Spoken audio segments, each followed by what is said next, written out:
Үлзий бид хоёр опера хаус дээр ирсэн байна. Яа, энэ бүр нэр үнэн гоё юм аа. Энэ яг шатан дээр нь суусан чи илүү гоё харагдсан юм байна тий. Тийм. Арай нэг өөр өнцгөөс харуулвал тий. Тийм байна. Дараа ирэх хүмүүс маань энэ дээр ингээд сууж байгаа гоё зураг авахлаарай. Угаасаа эндээс айгүй гоё харагдсан юм байна. Австралид ирээд сэтгэл хэр байна? Үлзий. За Юу таалагдчих, юу таалагдахгүй байна? Ааха. Аха. Хамгийн түрүүнд ийм гоё нөгөө тааламжтай зөөлөн уур амьсгал. Тэгээ ийм гоё нартай. Нартай ингээд халуун градус өндөртэй байгаа ч гэсэндээ ерөөсөө ийм нөгөө бөхчм халуун биш юм байна.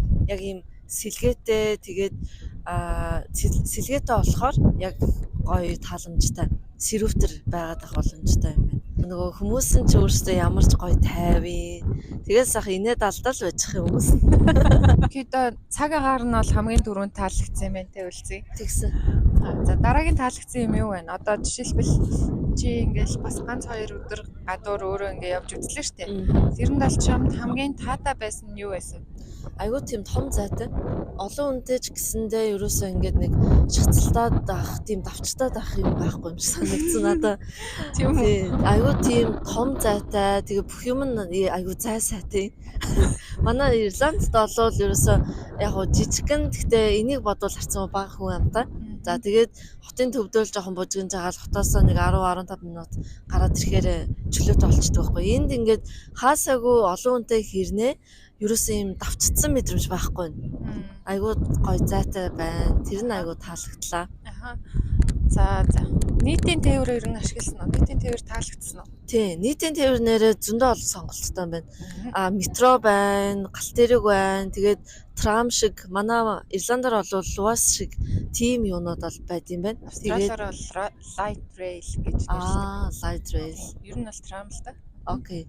Тэгээд такси, автобус гээд айгүй олон сонголттой байна. Дээрээс нь сая бит хоёрын явснаар тэр mainly beach гээд 70 эргүүд рүүгээ яг нөгөө нийтийн усан тээвэр явчт юм байна. Тэр нь айгүй бас тааламжтай санагдаж байна. Хүмүүс нөгөө нэг ажиллаж байгаа л гэрлүүгөө явах замдаа 70 эргүүдээ хараад тэгээ хамгийн стресс нь тайлагдаад гэрлүүгөө орд юм шиг санагдлаа. Тэр зөндөө олон орны хүмүүс байгаа ч гэсэндээ тэд нар маань хүртэл ингээд харваас цэвэрхэн бүр ингээд ийм гоё цэвэрхэн газарт байгаадаа ингээд уусдаг ч юм уу. Тэгээ ийм гоё газар би ингээд гэр бүлээрээ амьдарч чадж байгаа юм чинь гэсэн нэг тийм сэтгэл дүүрэн байх мэдрэмж айгүй их авахар юм шиг санагдлаа.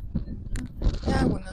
Яг нөгөө орчны тааламжтай байдал гэдэг чинь бас нөгөө нэг хүний стрессийн түвшинг айгүй сайхан бууруулж өгч идэг юм шиг санагдав. Угаасаа хүмүүс тэгэл эхний 2 жил ч юм уу 1 жил болоод тасчихдээ штэ. Анх ирээл ямар гоё юм бэ гэж харж ирсэн.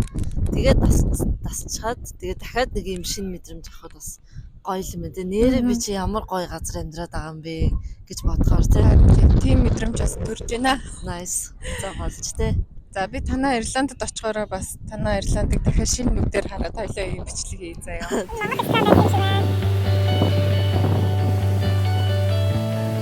За Монгол зоогийн газар ирлээ.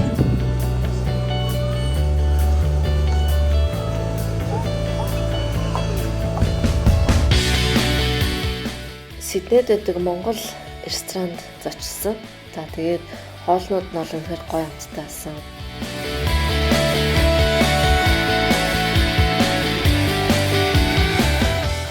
Энэ ресторанд нь Монгол ийм бүтээгдэхүүнүүд бас зард юм лээ. Тэгээ сайхан амттай хооллоор дайлсан Дука гэртээ баярлаа.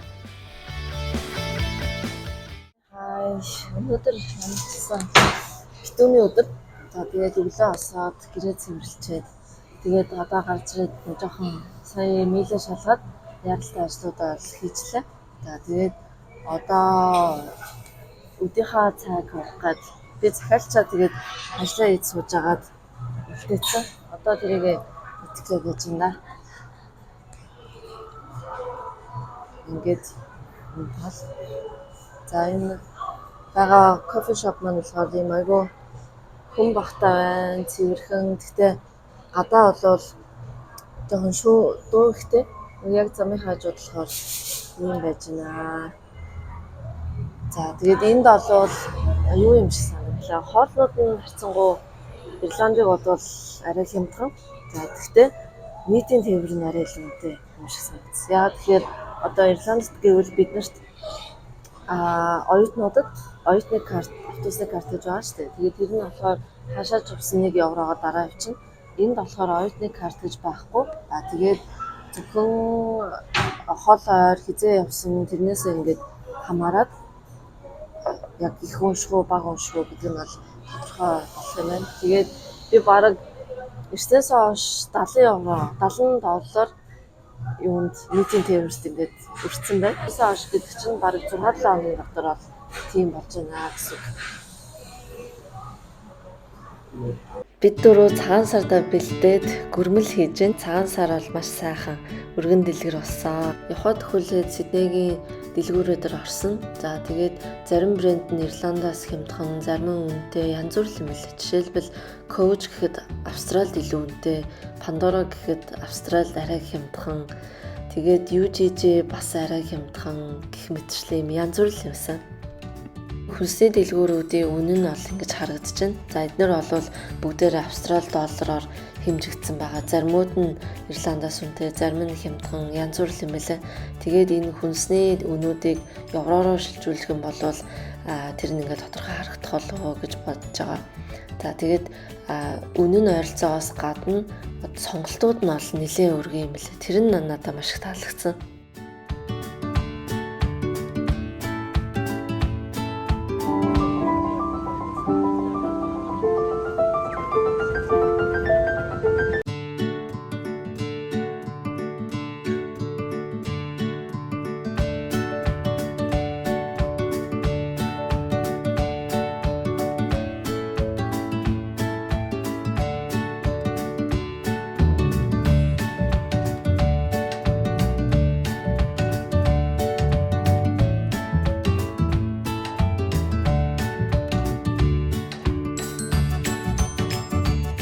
Явлаа да.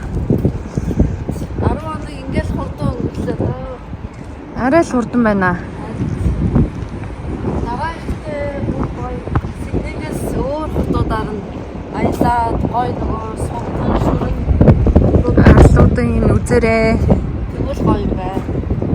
Тэгээ бүр кемпингтэй тий. Кемпингээр яваад. Тэгээд 12 4 сард яг нөгөө бүх нийтийн амралтыг харуулад ирвэл илүү гоё юм байна бас.